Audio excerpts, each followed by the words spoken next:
Next, from the House chamber in the state capitol, we hear a portion of the floor debate on the concealed carry bill that was passed on the last day of the spring legislative session. While this bill passed the House on May 31st, a federal court extended until July 9th the deadline for the governor to act on the bill. This runs about 8 minutes. Again, I commend the sponsor and I ask for your aye vote. Representative Cassidy. Thank you, Mr. Speaker. Members of the House, I realize the late hour, but it's still not soup. We still go too far with preemption. We are still talking about preempting assault weapons bans in home rule communities. If you don't already have one, too late. The beaches. Do you really need a gun at the beach? And where are you going to conceal it when you're at the beach?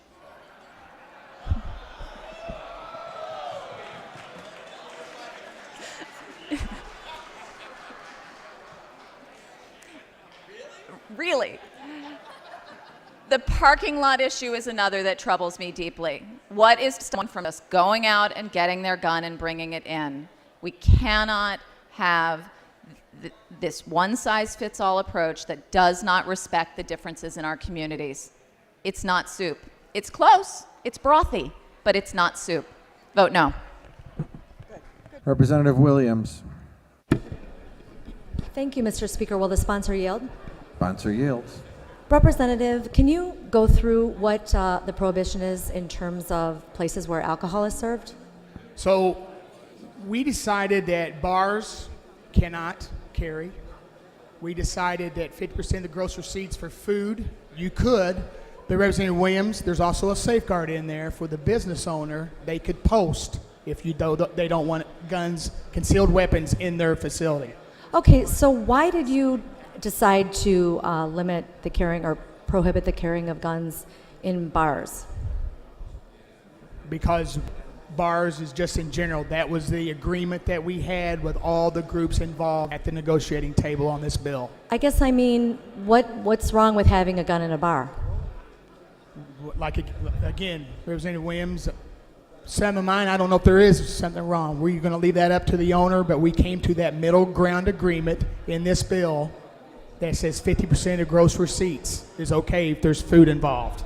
So did you have any concerns about the safety of alcohol mixed with loaded firearms? Absolutely. That's why we up the penalties. Not only for that, if it's posted and you come in, there'll be penalties on that person. Also, when you're carrying under the influence, so to speak, we up the penalties on that because no one should be having the gun while they're under their influence. Okay, well, what about restaurants that serve alcohol? Have you thought to include that?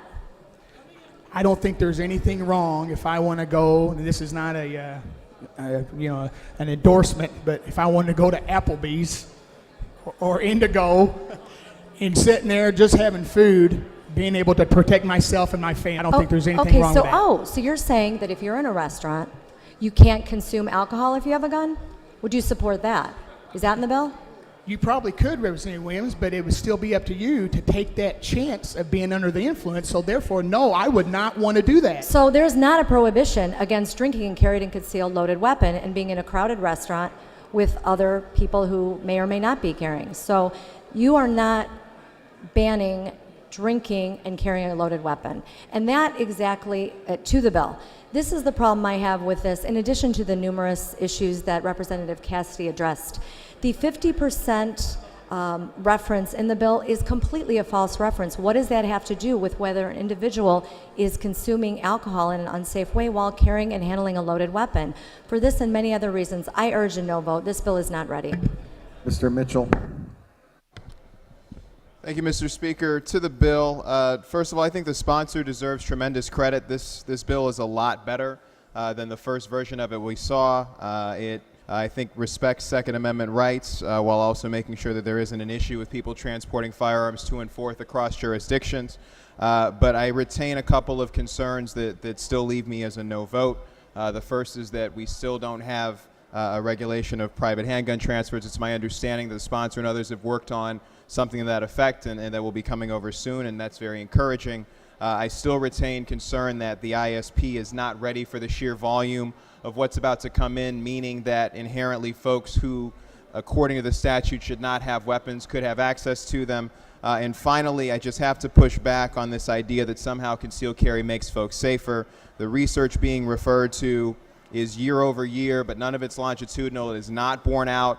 Data sets have been lost. There is not a study that shows that concealed carry for anything other than a one-year change makes us any safer. So we can talk about Second Amendment rights. I think that makes a lot of sense, but the idea that somehow this is going to make us any safer is not backed up by data. Respect how much better this bill's gotten. Still not quite done. I urge you to vote. Mr. Rebelletti. Mr. Speaker, to the bill, we're a few moments away from passing this with a supermajority. I'm asking and pleading with Governor Quinn to sign the legislation as quickly as possible and not to take us over the June 9th cliff. Do not play political games with this. Let's move forward. Mr. Phelps to close. Thank you, Mr. Speaker, ladies and gentlemen of the House. Let me say again, I want to thank all the working group on both sides of the aisle. I want to thank Brandon Nemec and Heather Arvat. I want to thank Senator Raul that's joined us in here today. And most of all, I want to thank the one person that has taken this to the next level, Speaker Mike Madigan. For him, we owe a lot of thanks, and I don't want to forget him ever. Crime has gone down in every state where there's been concealed carry. No other state has repealed it. We've got till June the 9th to go off the cliff. Don't let your constituents go off the cliff. The Senate passed this 45-12. This is an historic day for law-abiding gun owners in this state because they're going to get to exercise their Second Amendment right. I urge an aye vote, and thanks again. Those in favor of the gentleman's motion will vote yes. Opposed, no. The voting is open. Have all voted who wish? Have all voted who wish? Please take the record. On this question, there are 89 voting yes, 28 voting no, and the House does concur with Senate Amendments 5, 6, and 7 to House Bill 183, and this bill, having received the constitutional majority, is hereby declared passed. You're watching the Illinois Channel, an independent nonprofit corporation formed to provide gavel-to-gavel coverage of Illinois state government and other public affairs events taking place across Illinois.